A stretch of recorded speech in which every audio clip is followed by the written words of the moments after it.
Welcome to this webinar on how to empower your employees and grow productivity using Microsoft Dynamics 365 for Talent. Today I've got just 30 minutes to show you some of what Talent is all about. It's not very long at all. If you have any questions, feel free to throw them in the question box. We'll try and keep this demonstration quite slick, quite tight. If we have some time at the end, we'll come back to those questions and talk them through. If we run out of time, we'll get back to you by email after the session. Just to give you a quick idea of the agenda for today, we're going to start with a bit of background on where the product came from and talk about where it's going. And then we'll jump in and take a look at 3 of the new features that are coming down. We'll talk about licensing a little bit, and then we'll finish up by showing you where you can go and find out more about where Talent could take your business. I'm going to try and demo as much as possible in a real environment, but if those demo demons get to us, we'll jump into a few PowerPoint slides. So just to kick off with a very quick introduction to me, my name's Tom Elliott. I'm a functional consultant specializing in HR with SA Global. I've put a link there to my LinkedIn profile. Feel free to connect with me, particularly if you're interested in this product. I do write some blog posts and share some information about the new developments as they're released by Microsoft. I got my first job in HR in 2005, and I was working then as a personnel administrator, processing starters and leavers and those employee life cycle changes on an SAP system. My favourite thing to do in those days was enter thousands upon thousands of handwritten absence notifications into SAP. Thankfully, things have moved on a bit since then. I've moved around most of the HR disciplines. I've done work in recruitment. I've done some workforce planning, quite a lot of management information, and gradually become more and more HRIS focused. That culminated for me in a secondment to act as subject matter expert for HR on an AX 2012 implementation in 2013, and after that I moved into consulting with SA Global. Earlier this year I was lucky enough to be asked to act as lead HR consultant on the first implementation of Talent worldwide, and that was for a US organisation called Comonix. If you've looked into this product at all, that's probably a name you'll have come across. They are heavily featured in Microsoft's marketing material for this product. We're actually able to get them up and running on Talent in their Dominican Republic field office in 21 days, so you can immediately see it's a product that can be deployed very rapidly. And of course, if you're already using HR in Dynamics AX or Dynamics 365 operations, you get something of a head start. So what are we going to talk about? Well, digital transformation is continuing to change the role of HR. For a long time, HR hasn't been just about finding the right job candidates or processing those lifecycle changes. It's about finding the right fit for the company culture and maintaining that company culture. HR's needs for their systems of record aren't just transactional anymore, and to truly align with business imperatives and to deliver real value to the organization, they need more innovative talent solutions to support their work. Coupled with that, of course, the demands of the workforce have changed. We're in a multi-generational workforce now more than ever. People are staying in work longer, and the so-called millennials who are entering the workforce now, some would argue, have different expectations of their employers and of the tools that they're given to work with. But digital transformation isn't just about technology. It needs business leaders to reimagine the existing business models and embrace a different way of bringing together people, data and processes to create value for their customers and capture new opportunities for their organizations through their systems of intelligence. The challenges that face businesses today are all familiar. They still need to engage customers, they still need to empower their employees, they still need to optimize their operations and keep reinventing the value that they offer to their customers. But what makes Dynamics 365 unique is that it harnesses the power of what they call One Microsoft. That means it's part of an ecosystem of products that all basically talk the same language. With the introduction of Talent, Microsoft has elevated its HR system of record. What used to be an add-in to a finance or a sales system is being completely redesigned to deliver what HR leaders need now from an HR system in the new world of work. And you can see here from this slide, Talent is a part of the Dynamics 365 suite, which is that can operate as a standalone product or integrate with other products. And it's a software as a service product, which is a slightly different approach to what Microsoft have taken with other elements of this suite. Let's have a slightly more detailed look in Talent as a product on a technical level. And what we can see from this slide is that Talent is actually a suite of products in its own right. And they're linked together here by the solid horizontal line in the center, which represents the Common Data Service, or CDS. And that's the data model which joins all these products together and joins talent together with the rest of the Dynamics 365 suite. The circles you can see here above the line represent the parts of the talent suite. The green ones are elements that have already been released. The yellow ones represent work in progress with Microsoft. Now they all pass data to each other and to other parts of Dynamics 365 using that CDS.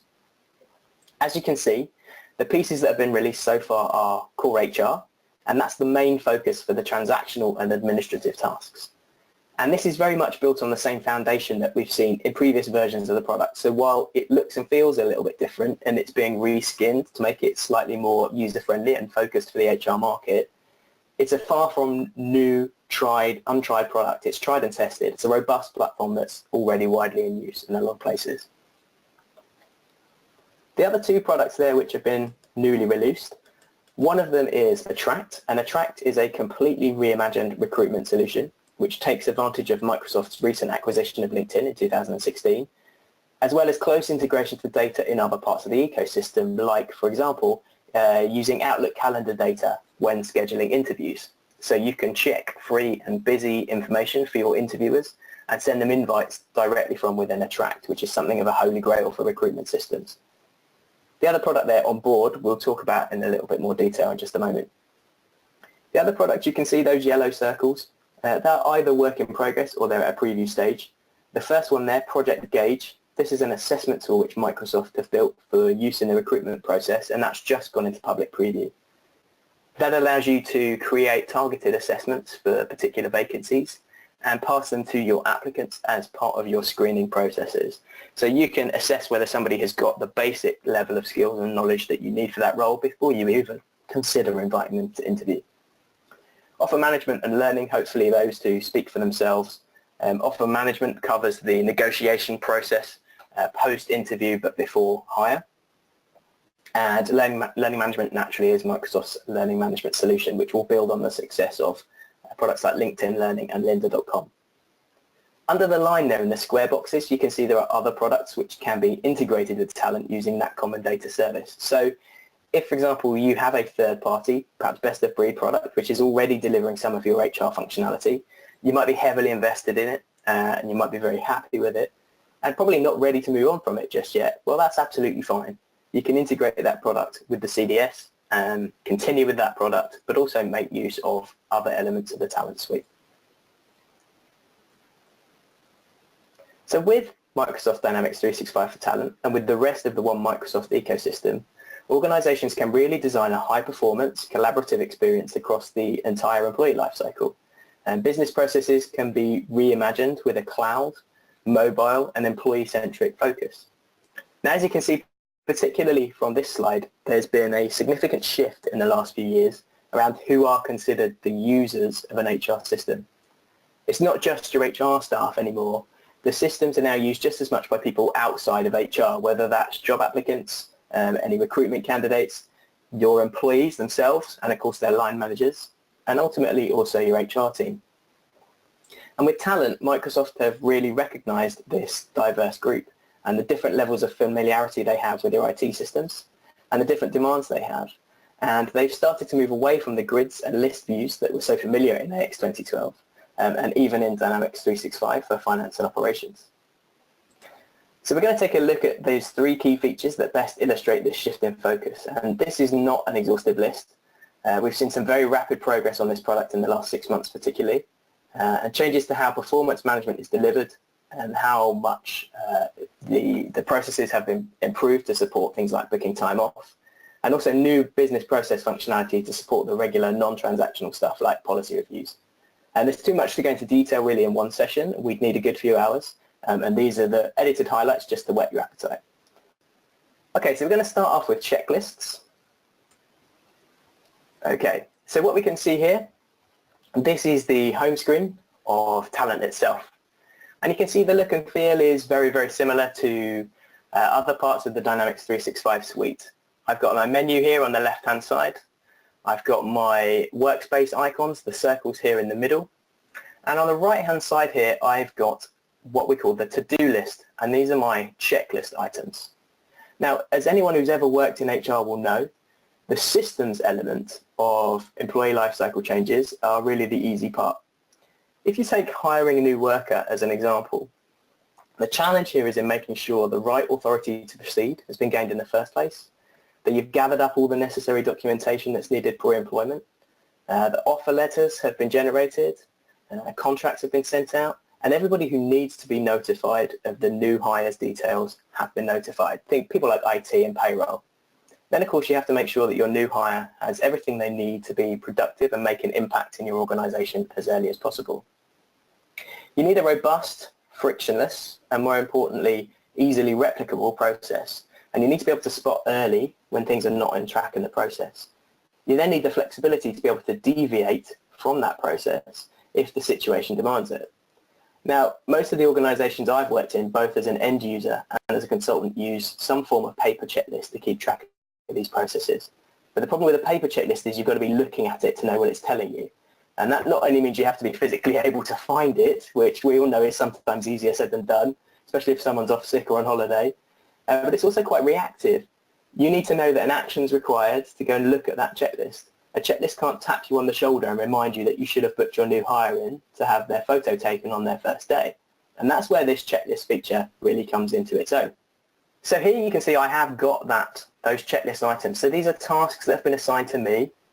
And you can see that they've been highlighted as red to indicate that they're overdue. So you can see I've been slacking slightly on my duties lately. This obviously isn't an exhaustive list of all the checklists that, or even the tasks that I'm working on at the moment. These are just the highlights. These are just the talent telling me this is what I need to start working on first today. If I want to see everything that I've got outstanding, I need to go into the task management workspace, which means I need to click this icon here. When I do that, that workspace will load. Now, the first thing that I see in this workspace are a number of filtered views, one of which will show me anybody who's starting soon in my organization or anybody who's started recently. I can then switch between tasks relating to people who are being onboarded, people who are being offboarded, and people who are transitioning, perhaps from one role to the other, or perhaps there are other changes happening within their little world. If I stay with onboarding for now, and I click on My Tasks, I'll be shown a list view of all the tasks that are assigned to me, which I need to be working on, which relate to people coming into the organization. I can see a highlighted view here in the top right-hand corner that I have 3 tasks in total, and there are all in all 175 overdue tasks, so there's something going wrong in my team somewhere. If I want to complete one of these tasks, all I need to do is click on the name of it here, and that will take me to another screen. And within this screen, I'm told who this task is about. I'm given some instructions to tell me exactly what I need to do here. If it's appropriate, I'm given a link through into the area of the system where I can complete this task. I'm given a contact name for who can help me out with this task if I come up against any problems with it. And I'm also told when it's due and obviously whether I've started it or not. So it's really a very user-friendly system. These checklists are all completely configured by an HR super user. There's no development or technical knowledge requirement whatsoever to create them. It's really just a list of tasks that are grouped together completely logically. And you can see here, this is the screen where I would come in and create my checklist. So I can create any type of checklist that I want. I can have as many checklists as I need. And I just come in and I create new tasks within that checklist that will be assigned to different people when the checklist itself gets triggered. And when I create or edit a task, as you can see here by this slider that comes in on the right-hand side, I can set the name and the description of the task. I can indicate whether it's compulsory or not. I can give a link to the area in the system where that task is completed. And the 2 cleverest things here that I can do really are the assignment type and the due date offset. Now, obviously, there will be some tasks that will be assigned to different people depending on who it is that's being onboarded or offboarded. So you might want that person's line manager to do something, but naturally line managers will be a different person every time you onboard somebody. And you can set the assignment type here to show either the manager, the employee themselves, a nominated person, or any other role in your organization. And when that checklist is triggered, the task will be created and dynamically assigned to whoever is the relevant person. So individually to that employee's line manager, or individually to that employee, or to that person filling that role. The other thing you can do is set a due date offset. So if you have a task that needs to be done, say 3 days before this employee starts in role, you can set the due date to -3, and the due date for that task will be set to 3 days before that employee's start date. Again, really great feature, and it really reflects how HR departments work. Now, assigning a checklist to a worker is as easy as ticking a box at the point of hire or transfer or termination, or in fact at any point in the life cycle. We're not limited to assigning checklists at those points. At any point you can go into a worker's record and assign a checklist to them. And you might be able to use that in employee relations casework, in cases of absence management. In lots of different scenarios you might want to generate a checklist, and that creates a task list. When I do that, this slider comes in from the right hand side. So this is the hire screen. So normally I would be entering the first, middle, last name, etc. I would enter some other details, key details about the hire.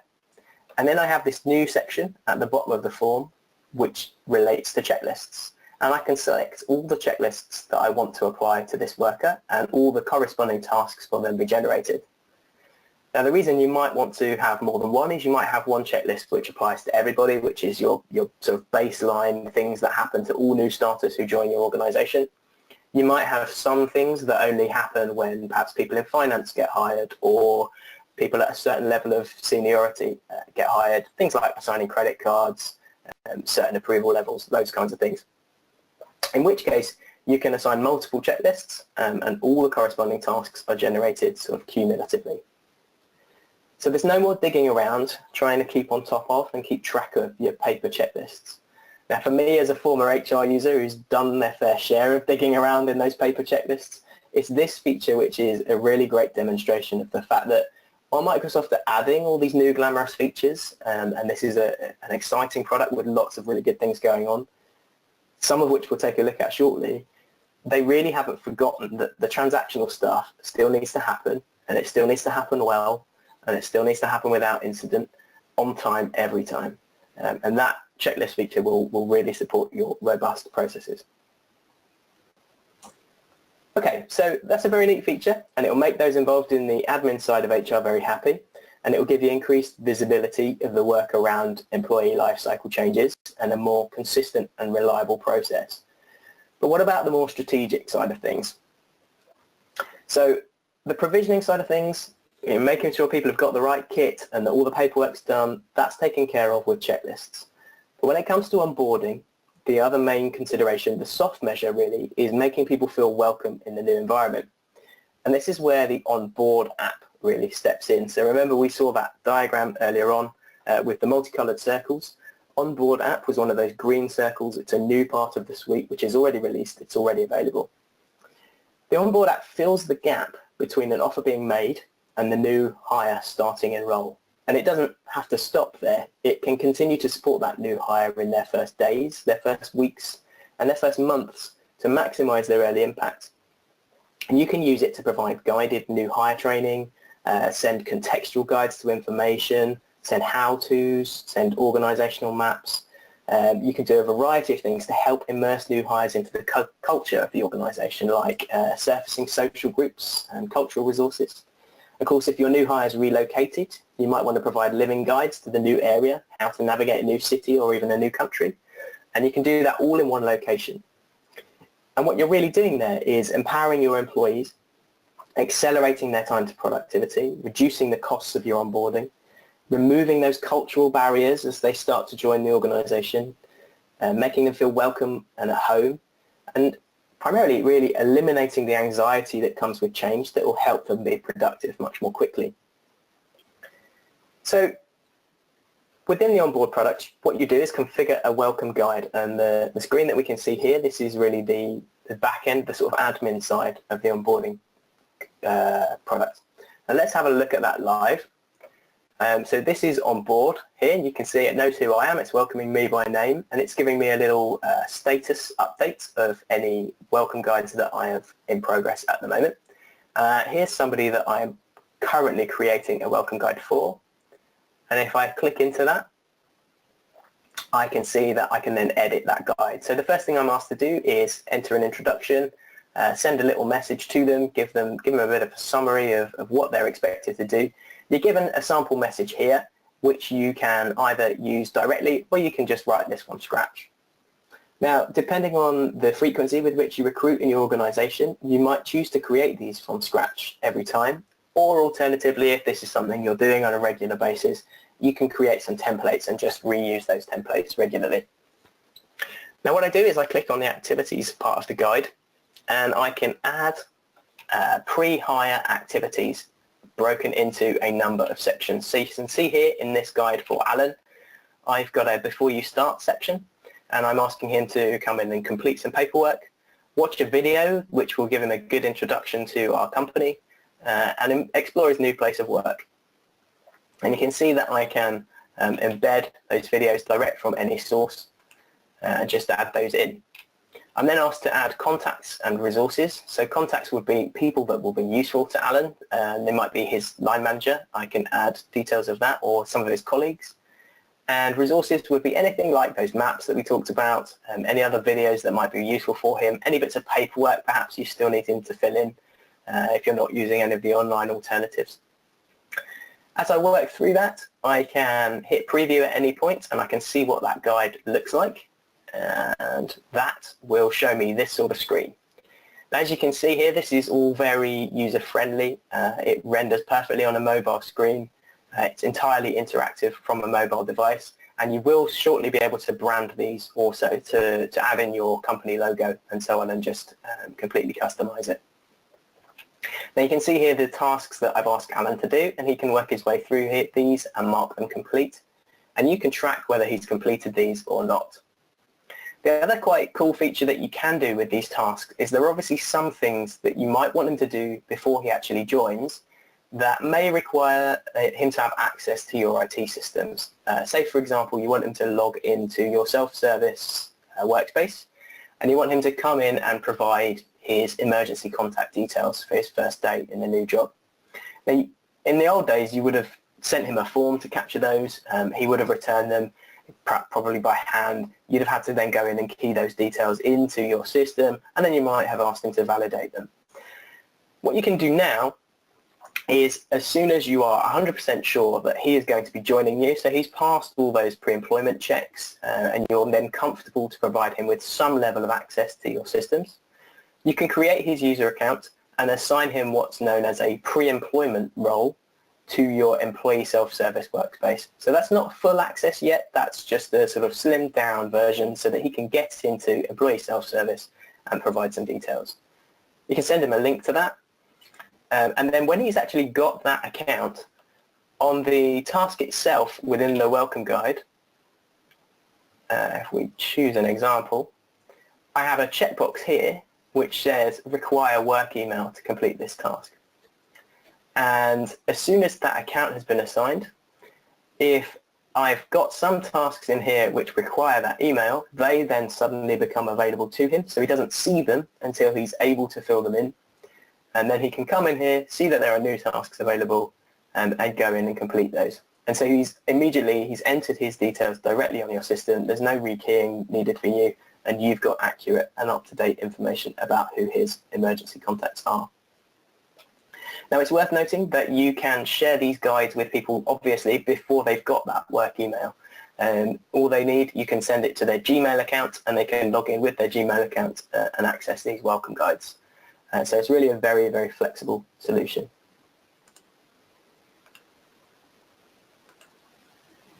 Now, one of the nice features, which is coming shortly, is around contacts. And again, it's around Microsoft making great use of the connections that they have with LinkedIn now. And the onboard product will be able to look at your LinkedIn data, obviously provided you've connected your LinkedIn account, and make suggestions as to who might be good contacts at your organizations. So let's say, for example, there was somebody who went to the same school or university or college as your new hire, or if there was somebody that they worked with previously at another organization. LinkedIn will make those connections for you and suggest those people as contacts in your company. So again, really helping to introduce people into the culture and make them feel at home straight away in order that they can be productive as quickly as possible. So Talent has features that will make your internal teams more efficient and help new hires make an impact more quickly. But how can it guide you as an HR leader and help you shape the future of your organization? Well, workforce planning and turning people data into insights is a bit of an art as well as a science. HR leaders are responsible for building cost-effective programs that can be tracked and analyzed with technology. But the data that you gather needs to be targeted. It needs to have a purpose. And more importantly, it needs to be delivered in an engaging and accessible format. In this day and age, you shouldn't need to have a whole team of people juggling spreadsheets before you can get any insights into your people data. Now, one of the great things about Talent is it features an extensive set of embedded Power BI visuals straight out of the box. And these are spread across 5 workspaces: personnel management, compensation, benefits, employee development, and learning. And we're going to focus on personnel management right now. So I'll come back into this core product, and I'm going to open up the personnel management workspace. Looks like I'm having fun with the internet connection this morning. There we go.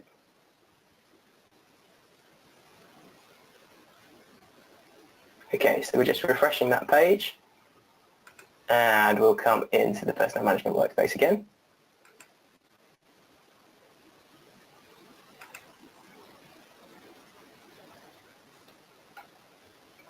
There we go.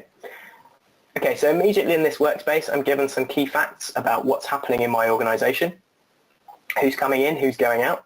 But if I click on this Analytics tab, I can see here a Power BI dashboard, which I haven't had to take any steps to configure this. This is available straight out of the box. You basically flick a switch to start it gathering data, and immediately you can start to gain insights into your organization. So I've got a total headcount figure there, not to be underestimated. A surprising number of people and organizations don't necessarily have a great grip of what their total headcount is.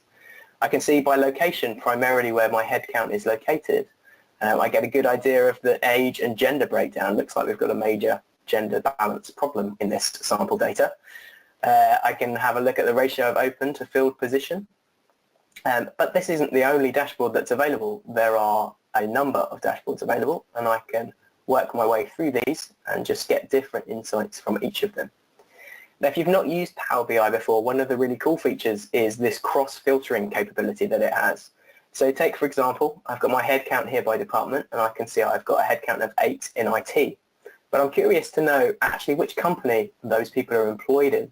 And if I click on that IT department bar here, what I can see is that we have 6 of those people are employed in retail, 1 in the consulting company, and 1 in the entertainment company, excuse me. So that's one of the great features of Power BI.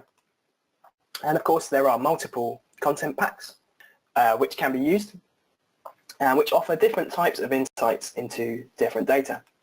And if we just click through some of these, you can see here I've got insights into my vacancy level, also into my employee skill levels, and so on. Now, I just want to talk quickly, very quickly, about the licensing options for Talent so that you can see how how cost-effective a solution it is compared to some of the other products on the market. Now, if you're already using Dynamics 365 for Operations, and you've got some of those Plan 2 or Unified Operations Plan licenses, those will grant you usage rights to Talent as well. And the same goes for any of those team member licenses. If you're not on Dynamics 365 yet, then there's a really attractive option there for your HR users who will only be using Talent. And those come in at $40 per user per month. So it's a really competitive pricing structure, and of course we can provide these values in local currencies for you to give you a more accurate quote for what your business might need if you just drop us a line. And talking of dropping us a line, the next steps. So if we've successfully whetted your appetite and you're interested in finding out a little more about the capabilities of Talent, hopefully when I haven't got a frog in my throat, excuse me, if you have any follow-up questions, if you need any more information, or if you want a more detailed introduction to Talent, then feel free to get in touch with Eric directly. His details are on the slide here, or on our general email address.